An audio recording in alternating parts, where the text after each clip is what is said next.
Keine Schlachten Stände mehr sehen. Und ihr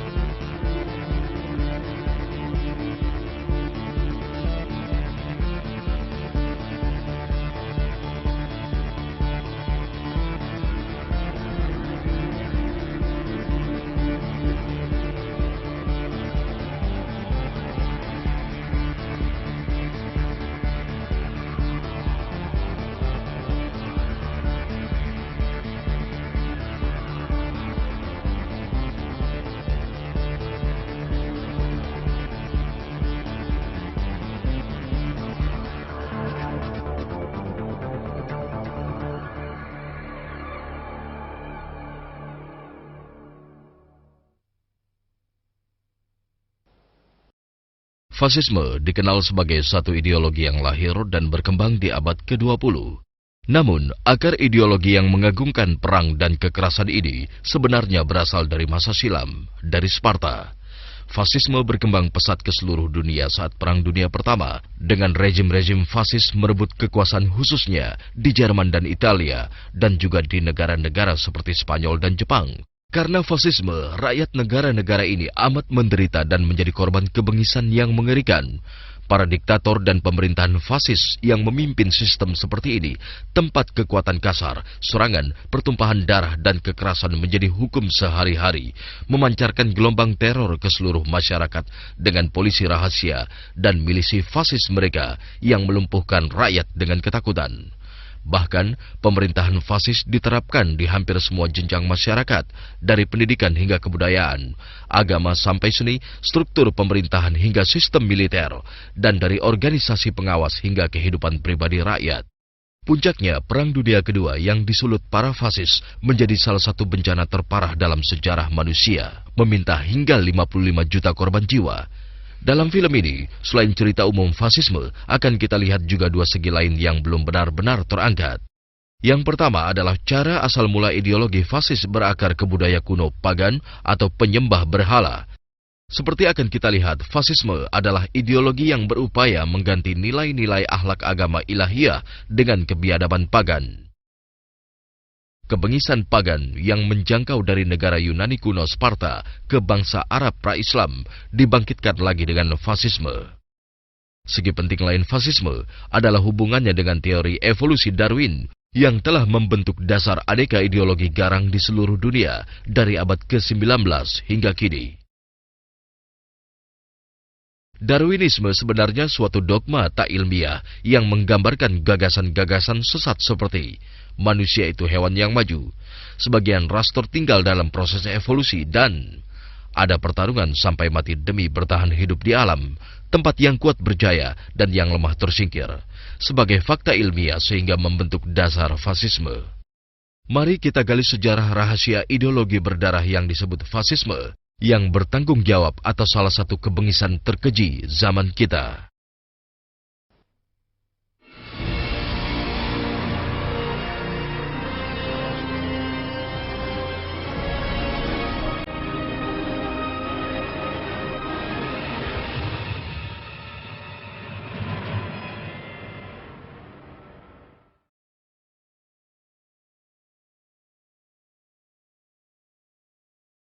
Munchen di tahun 1918 adalah ajang pergolakan hebat.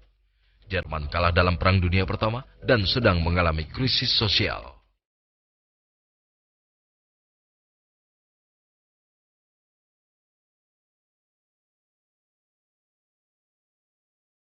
Pergolakan ini mengarah ke makar terhadap pemerintah.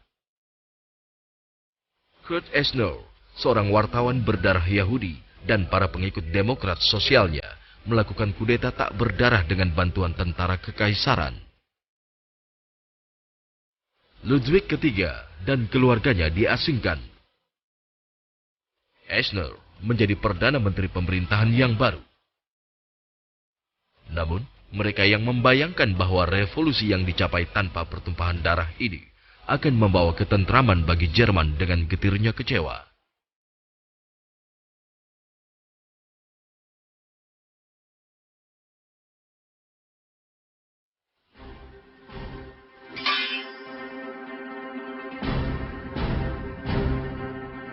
Masyarakat rahasia yang disebut masyarakat Thule menjadi musuh pertama pemerintahan baru. Inilah organisasi sangat rasis yang didirikan Rudolf von Sebottendorf di tahun 1918 dan yang menyebut diri dengan nama kerajaan terkenal dalam dongeng Nordik dari mana asal rakyat Jerman.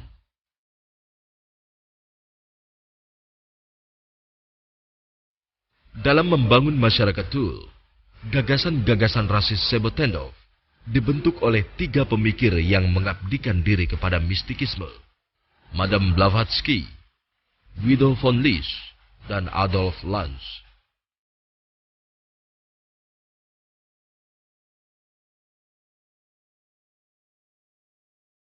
Madame Blavatsky mengembangkan teori bahwa ras Arya yang diyakininya sebagai moyang bangsa Jerman adalah ras yang dianggap paling unggul.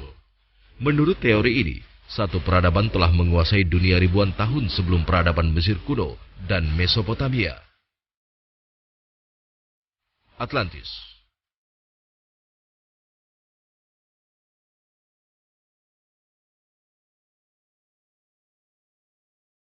Blavatsky berpikir bahwa bangsa itu adalah anggota ras yang sangat mulia dan murni, namun telah disapu dari muka bumi oleh bencana gunung berapi.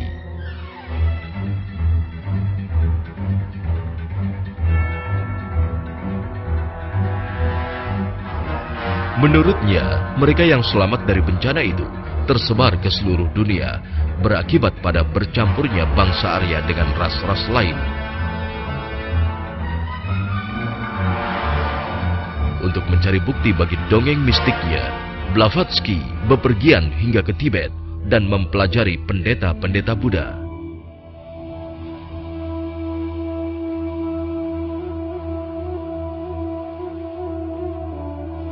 Lambang yang ia gunakan pada sampul bukunya The Secret Doctrine khususnya mencolok swastika.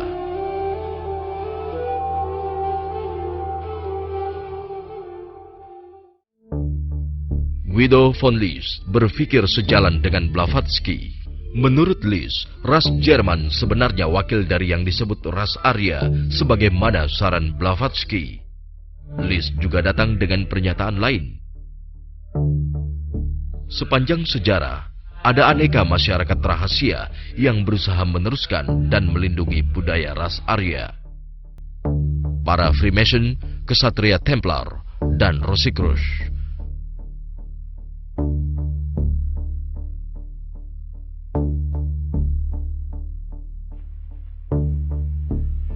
Di tahun 1912, ia mendirikan masyarakat rahasia yang mirip dengan gerakan Freemason, dinamakan Ordo Jerman. Lys meninggal di tahun 1919, namun mewariskan seorang pengagum yang akan meneruskan gagasannya dengan gairah menggelora, Ketua Ordo Jerman, Adolf Lanz. Di tahun 1899, Lanz membangun sekte yang disebut Templar baru dan menggelari diri Ketua Agung. Itu sebabnya ia menggabungkan ciri-ciri kesatria Templar dengan rasisme yang membara.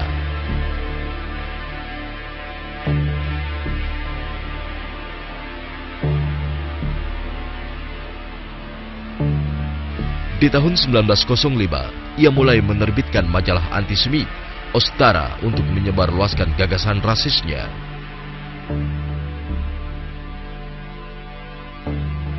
Dalam satu tulisan, Lanz menyatakan bahwa anggota ras utama bersikap duduk berbeda dengan ras lain dan bahkan memiliki bentuk kaki yang khas. Menurut keyakinan tahayul Lanz, ada yang disebut pertarungan demi bertahan hidup antara kuning dan hitam yang harus dimenangkan kuning dengan cara apapun.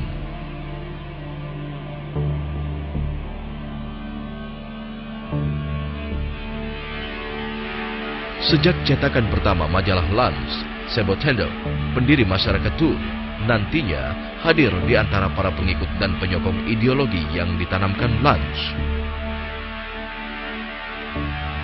Sebotender, anggota Ordo Jerman, adalah seorang Freemason. Karena itu, mistikisme, rasisme, kekaguman pada budaya pagan kuno, dan organisasi berjenjang serupa Freemason, semuanya menyatu. Akibatnya adalah kelahiran Nazisme.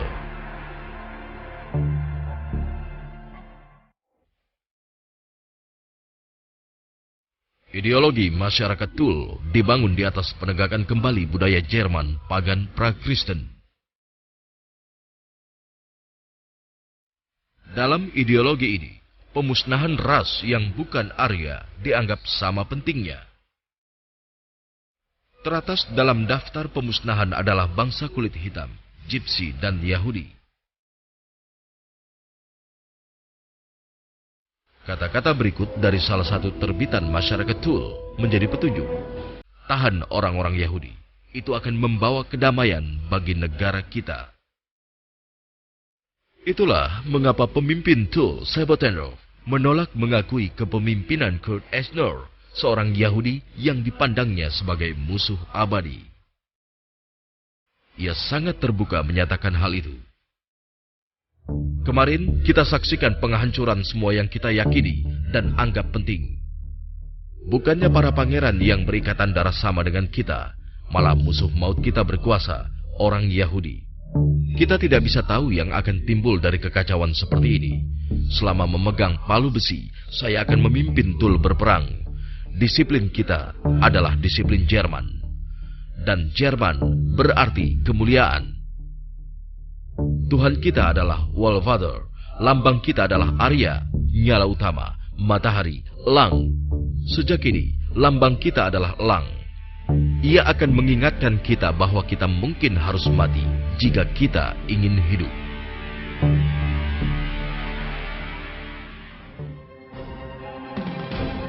Milisi Thule pun mempersenjatai diri dan bangkit melawan pemerintah. Namun usaha mereka menggulingkan Eisner berakhir dengan kegagalan. Jalan-jalan berubah menjadi ajang tawuran. Bagi pemimpin Thule, ini sebenarnya hanya latihan bagi yang akan terjadi di masa depan.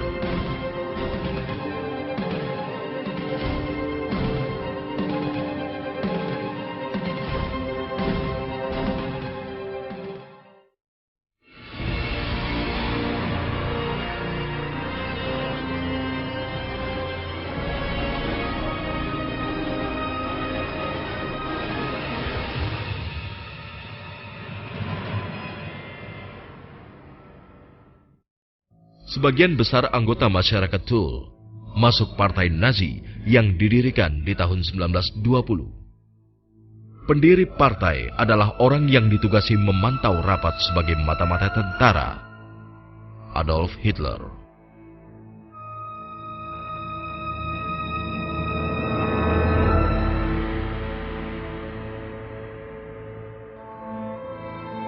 Namun, rapat-rapat Thule yang awalnya dihadirinya sebagai pengunjung berkesan mendalam baginya. Dongeng pagan dan teori ras utama berdampak langsung kepada Hitler dan membentuk pandangan dunianya.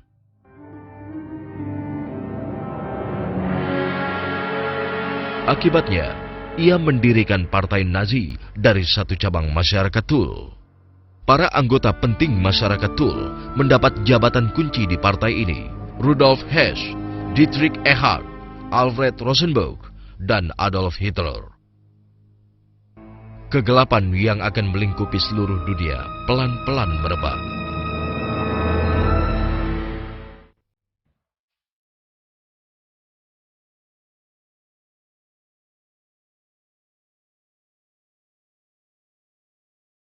Partai Nazi didirikan dengan penumbuhan kembali keyakinan tahayul agama-agama pagan. Di tahun-tahun berikutnya, penelitian mistik partai ini dipimpin oleh Heinrich Himmler. Himmler sebenarnya hidup di dunia hayal.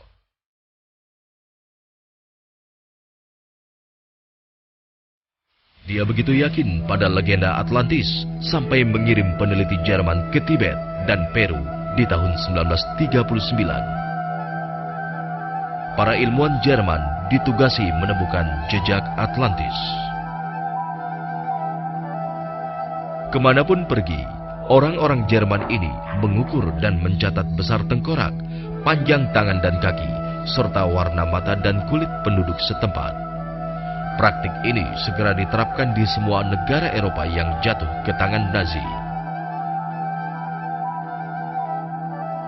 Dasar-dasar mara bencana telah diletakkan.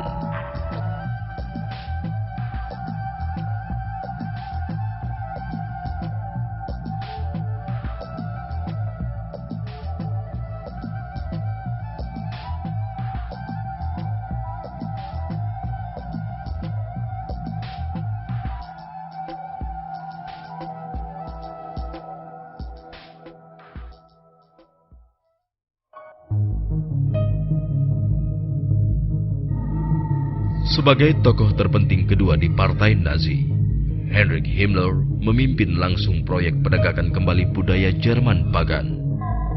Ia meyakini bahwa dirinya bereinkarnasi dan bahwa di kehidupan sebelumnya, ia Raja Heinrich pertama.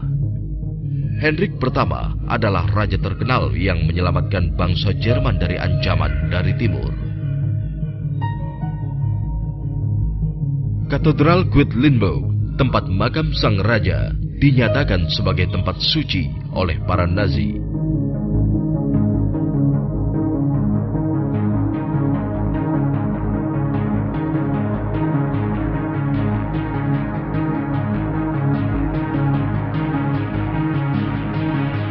Upacara ganjil dilakukan tiap tahun di hari yang dianggap sebagai ulang tahun sang raja.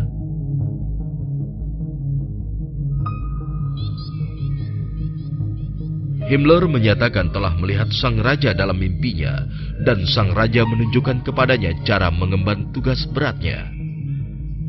Upacara diakhiri tepat tengah malam saat Himmler mencoba bergabung kembali dengan jiwanya terdahulu itu dengan mengunci diri di ruang gelap bawah tanah katedral. Jiwa sakit inilah yang menjalankan Partai Nazi, yang lalu menjadi cukup kuat untuk mengubah arah sejarah Jerman dan dunia.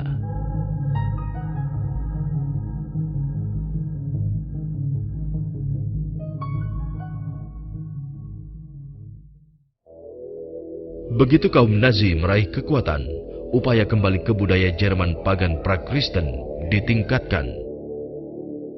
Kuil-kuil pagan dibangun di banyak tempat di Jerman dan dijadikan balai latihan para pegawai.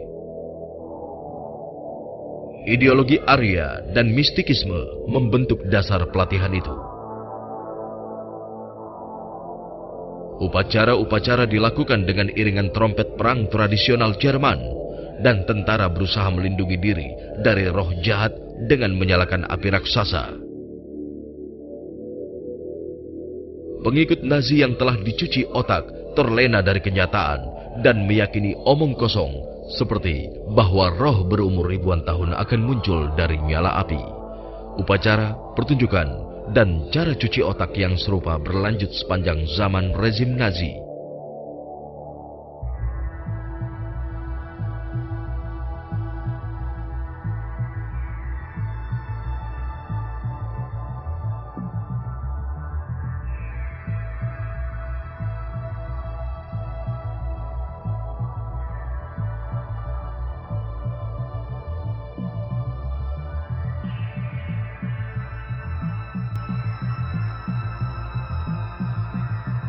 Satu contoh menarik upaya fasisme mencuci otak masyarakat adalah upacara pembakaran buku.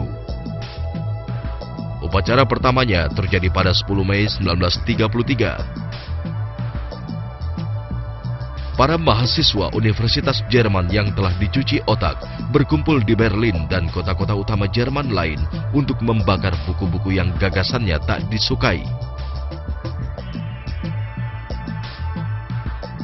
Ribuan buku dibakar, diiringi pekikan semboyan, lagu-lagu, dan musik militer Nazi. negara fasis hanya mengizinkan pengajaran ideologinya sendiri. Di luar itu, tak seorang pun dibolehkan memikirkan yang lain. Kalau tidak, ia akan dihukum, bukunya dibakar, atau dibungkam dengan cara sekejam-kejamnya.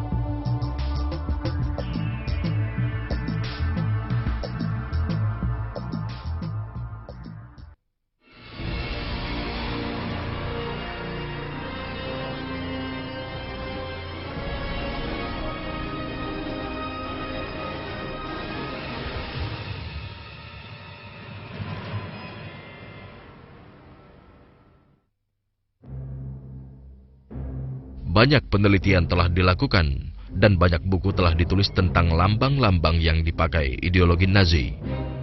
Hasil-hasil penelitian itu jelas mengungkapkan dongeng mistik yang telah kita lihat membangun dasar ideologi ini.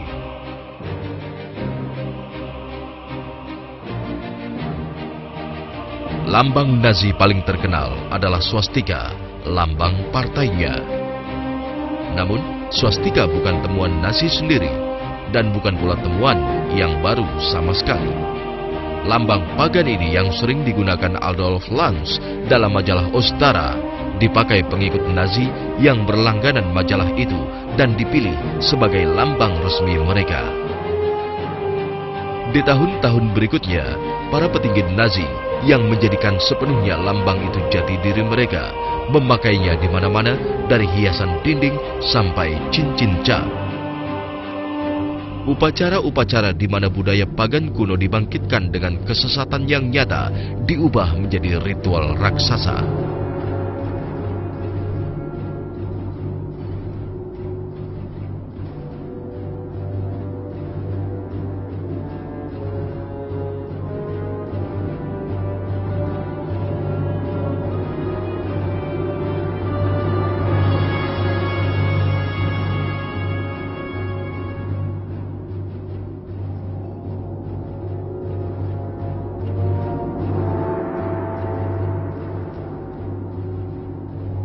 Perang antara orang kerdil dan raksasa membentuk bagian penting legenda Atlantis.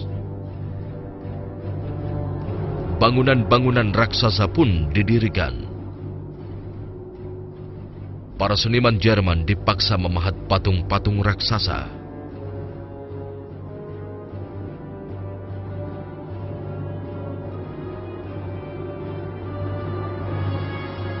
Para arsitek Hitler merancang arena tempat 500.000 orang dapat berkumpul.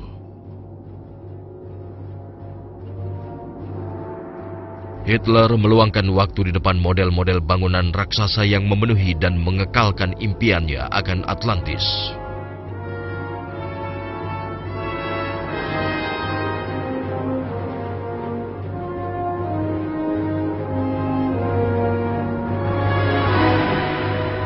Sebuah model kubah raksasa setinggi 220 meter yang direncanakan dibangun di Berlin.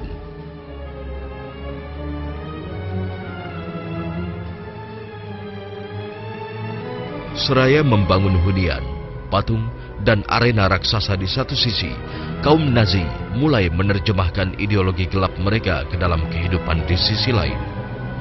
Gagasan pembantaian yang paling meluas dan kejam dalam sejarah dunia mulai dijalankan. Teori yang disangka ilmiah di balik genosida itu telah diutarakan seabad sebelumnya.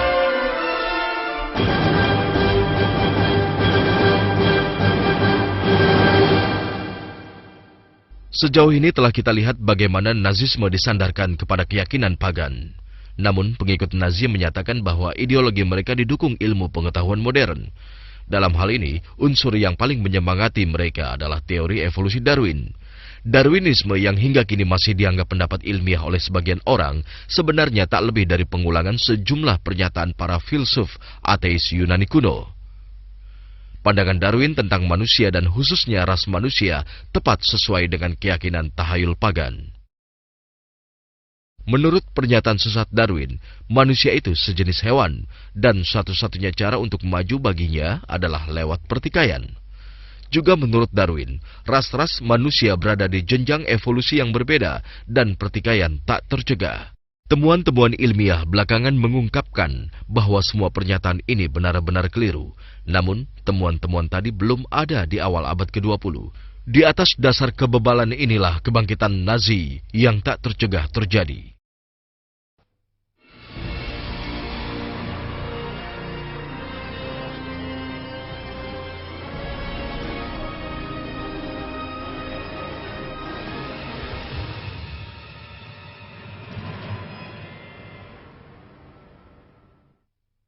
Buku The Origin of Species diterbitkan kali pertama di Inggris di tahun 1859. Penulisnya adalah Charles Darwin.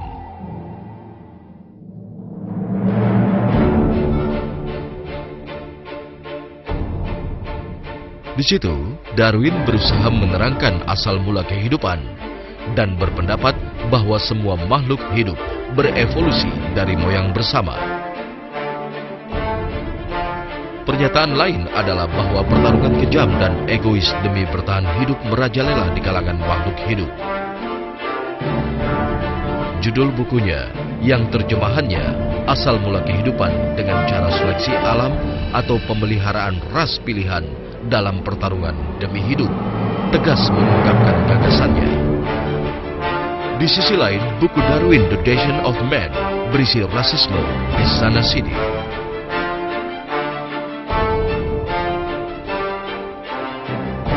Menurutnya, sebagian ras berevolusi lebih baik dan maju daripada sebagian lain. Orang Asia, Turki, dan kulit hitam hampir setingkat dengan kera. Lebih lanjut, menurut hukum evolusi, yang lemah akan binasa. Darwin mengabdikan bab-bab awal bukunya untuk masalah pembiakan hewan. Dia menulis bahwa untuk mengembangkan keturunan kuda produktif, hanya garis yang sehat yang dibolehkan berkembang biak. Ia bahkan melangkah lebih jauh dalam buku The Destiny of Man dan menyarankan agar cara ini juga dipakai pada manusia.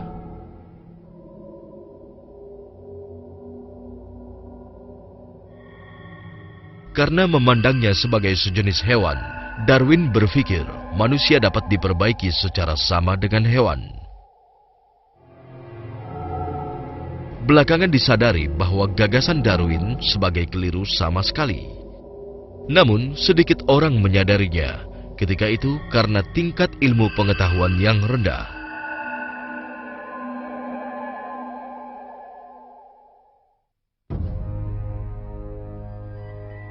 Di saat yang sama, pengagum dan pengikut gigih Darwin muncul.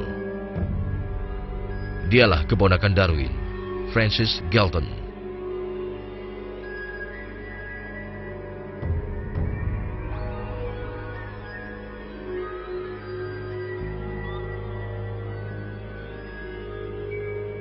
Dalam autobiografinya Memories of My Life, ia menulis, penerbitan The Origin of Species oleh Charles Darwin di tahun 1859 menandai suatu masa pada perkembangan jiwa saya sendiri. Sebagaimana pada pemikiran orang secara umum, dampaknya adalah agar memusnahkan berbagai penghalang dogmatis dengan sekali pukul dan membangkitkan semangat perlawanan terhadap semua kekuasaan kuno yang pernyataan-pernyataannya yang pasti dan tak terperiksa dibantah ilmu pengetahuan mutakhir. Konsep-konsep yang dicerca Galton sebagai penghalang dogmatis dan kekuasaan kuno adalah sistem agama dan keimanan.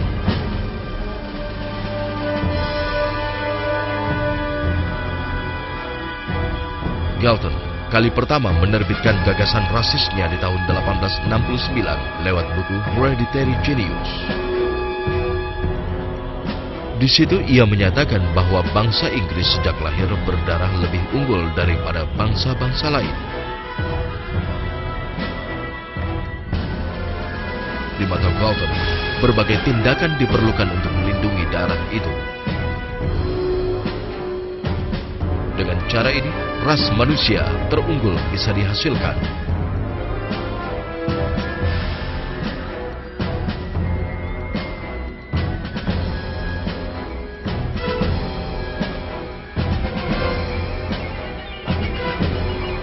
Untuk menemukan sebuah nama bagi teori rasis evolusionisnya, Galton menelisik dunia pagan, tempat teorinya pernah diterapkan.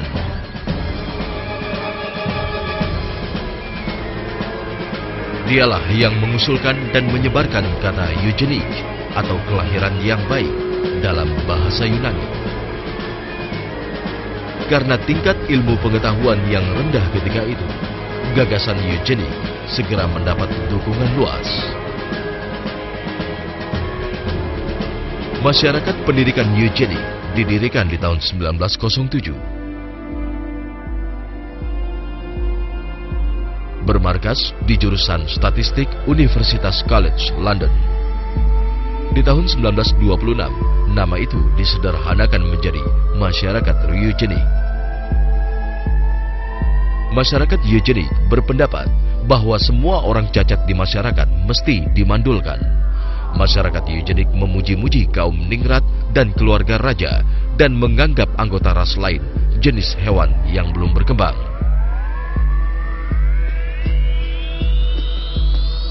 Putra Charles Darwin, Leonard Darwin, adalah ketua perkumpulan ini antara tahun 1911 dan 1928 dan anggotanya yang paling giat.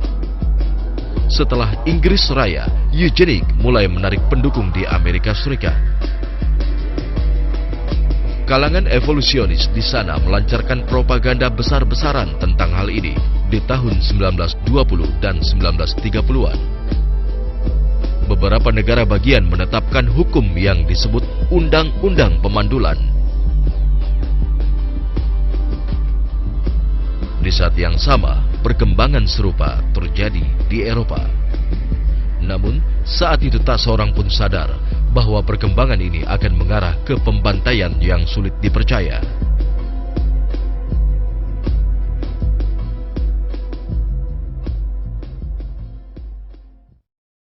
Eugenik yang dasarnya diletakkan bangsa-bangsa biadab pagan dan lalu coba disebarkan dan ditancapkan pada pijakan yang disangka ilmiah oleh Charles Darwin dan keponakannya Francis Galton sebenarnya sebuah kejahatan keji terhadap kemanusiaan. Undang-undang pemandulan yang disahkan di Amerika Serikat di tahun 1920-an sebagai akibat kampanye propaganda yang luas kini dipandang para warga negara itu sebagai contoh memalukan rasisme. Apalagi kini telah terbukti bahwa teori eugenik cuma tahayul, sepenuhnya bersimpangan dengan fakta ilmiah. Proyek genom manusia menunjukkan bahwa perbedaan genetis antara ras dan pribadi sangat kecil dan tak beralasan bahkan untuk sekedar berusaha menetapkan kebijakan perkembangbiakan atas dasar perbedaan itu. Ras manusia diciptakan setara oleh Allah.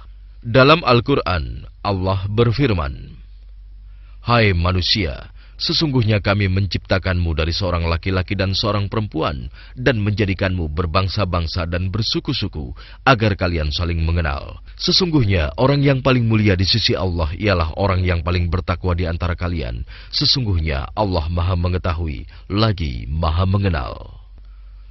Orang yang lemah dan sakit karena keturunan harus diperlakukan dengan cinta dan kasih sayang, dilindungi dan dirawat, tetapi bukannya memakai pendekatan yang diwahyukan Allah sebagai tugas akhlak agama ini. Dunia Barat di awal abad ke-20 berpaling ke eugenik, sebuah produk paganisme dan teori evolusi. Taraf kekejaman yang diarahkan teori pagan evolusioner ini akan terungkap saat kita melihat kasus Jerman. Karena itu, kita perlu mempelajari para pemikir yang dihasilkan Jerman di zaman modern.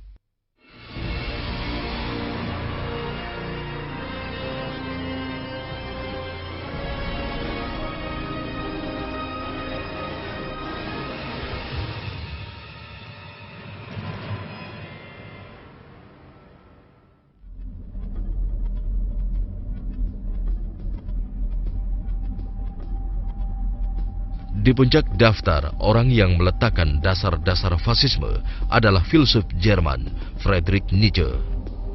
Penerbit Nietzsche, Peter Gusch, menyebutnya salah satu anti-Kristen dan ateis yang paling sengit.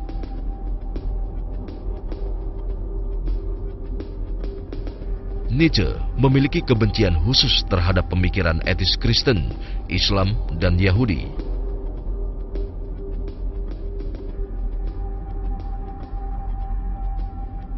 Menurutnya, gagasan-gagasan seperti cinta, kasih sayang, dan kerendahan hati harus dibuang dan ditukar dengan yang disebutnya moral utama yang menerima sifat alam yang kejam dan gemar perang.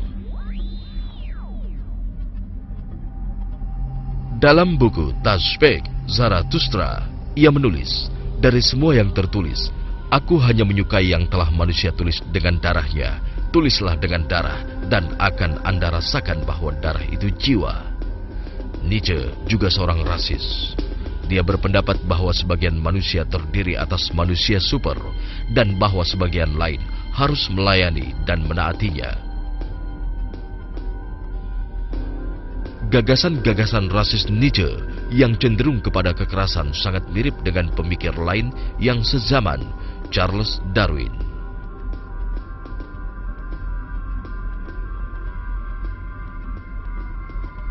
Dalam bukunya Darwin's Dangerous Idea, Daniel C. Dennett menggambarkan pengaruh Darwin atas Nietzsche dengan cara berikut.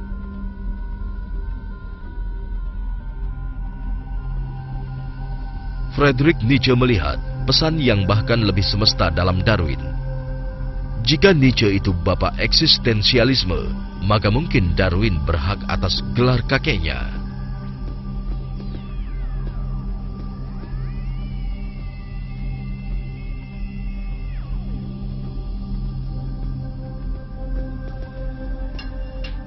Nietzsche yang amat terpengaruh Darwinisme berpengaruh besar pada ideologi Nazi dengan gagasan rasis yang dianutnya. Adolf Hitler membangun tugu untuk mengenang Nietzsche dan meletakkan batu pertama pusat pendidikan dan perpustakaan tempat pemuda Jerman diajari doktrinnya tentang ras utama.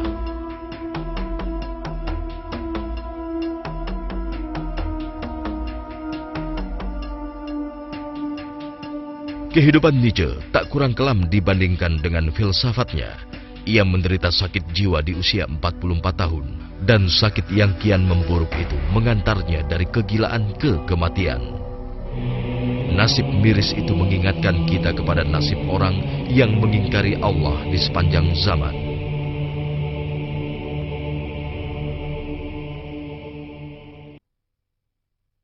Janganlah kalian disedihkan oleh orang-orang yang segera menjadi kafir. Sesungguhnya tidak sekali-kali mereka dapat memberi sedikit pun mudarat kepada Allah. Allah berkehendak tak akan memberi suatu bagian dari pahala kepada mereka di hari akhirat, dan bagi mereka azab yang pedih. Sesungguhnya orang-orang yang menukar iman dengan kekafiran, tidak sekali-kali mereka dapat memberi sedikit pun mudarat kepada Allah, dan bagi mereka azab yang pedih. Dan janganlah sekali-kali orang-orang kafir menyangka bahwa pemberian tangguh kami kepada mereka itu baik bagi mereka. Sesungguhnya kami memberi tangguh kepada mereka hanya agar bertambah-tambah dosa mereka, dan bagi mereka azab yang menghinakan.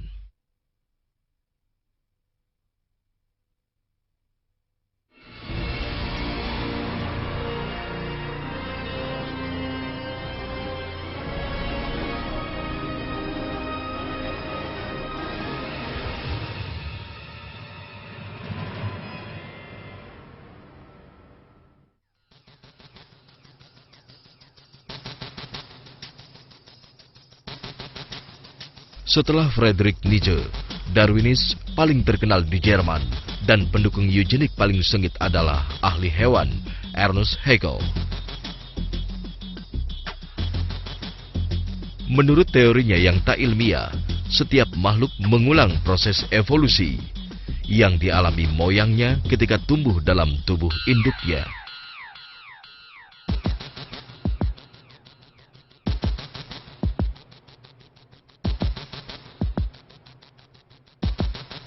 Untuk mendukung teorinya, ia membuat sejumlah gambar janin.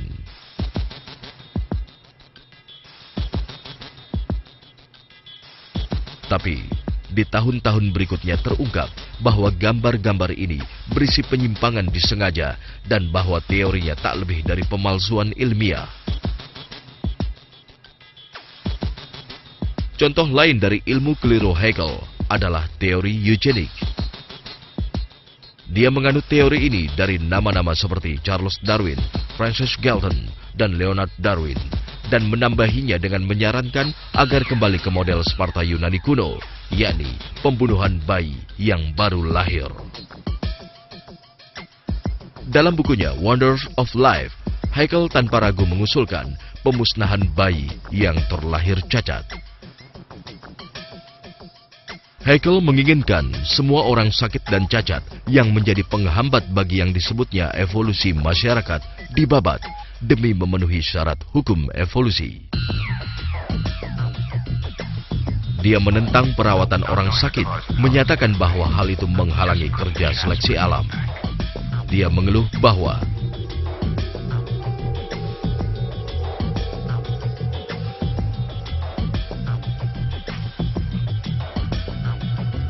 ratusan ribu orang yang tak tersembuhkan, orang gila, penderita kusta, penderita kanker, dan lain-lain dibuat bertahan hidup dalam masyarakat tanpa sedikit pun keuntungan bagi mereka maupun seluruh masyarakat.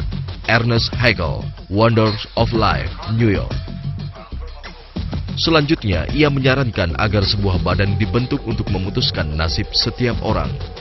Dengan keputusan badan ini, dia menyarankan agar penyelamatan dari keburukan dilakukan lewat penyuntikan racun tak menyakitkan, namun cepat membunuh. Kebiadaban ini yang menjadi dasar teori Haeckel dilaksanakan di Jerman zaman Nazi. Sejauh ini telah kita saksikan dalam film ini peletakan dasar fasisme. Filsafat kebengisan yang bermula dari bangsa-bangsa pagan masa silam dicampur dengan teori evolusi dan rasisme yang merebak di abad ke-19 untuk menghasilkan sebuah ideologi yang benar-benar mengerikan. Satu-satunya nilai yang disucikan oleh fasisme adalah kekuatan. Yang kuat berhak naik ke puncak dan melumat yang lemah. Kaum fasis sangat mengagumi yang kuat serta membenci dan jijik kepada yang lemah. Asas-asas dasar filsafat sesat ini adalah mengobarkan perang, menumpahkan darah, kekejaman, dan kebengisan. Lawan akhlak sesat yang muncul di Sparta, di arena-arena kekaisaran Romawi, dan di bangsa-bangsa biadab pagan dari Eropa Utara adalah akhlak indah yang diungkapkan Allah kepada kita lewat agama. Menurut nilai-nilai akhlak agama yang utama bukan kekuatan, namun kebenaran. Manusia harus dinilai menurut taat tidaknya mereka kepada yang difirmankan Allah sebagai kebenaran, bukan menurut kekuatannya. Yang kuat ditugasi bersikap lembut dan mengasihi yang lemah, bukan melumat dan menindasnya. Tugas utama manusia adalah melindungi yang lemah, serta bersikap mengasihi dan cinta perdamaian, bukan kejam dan bengis. Dalam film selanjutnya, akan kita lihat keadaan saat fasisme merebut kekuasaan di Jerman dan akibat dari perebutan itu. Kita akan melihat dengan miris pembantaian yang disebabkan gagasan melantur tentang ras Arya dan melihat bagaimana ideologi sesat ini membayang-bayangi dunia. Akan kita saksikan juga bagaimana filsafat kebengisan ini dianggap telah dipunahkan di akhir Perang Dunia Kedua, namun sebenarnya tetap hidup dan tumbuh kian kuat dari hari ke hari. Kita akan melihat pembantaian-pembantaian oleh para politisi dan rezim fasis dari Afrika hingga Eropa dan memberikan pemecahan bagi ideologi gelap yang menghantui dunia ini.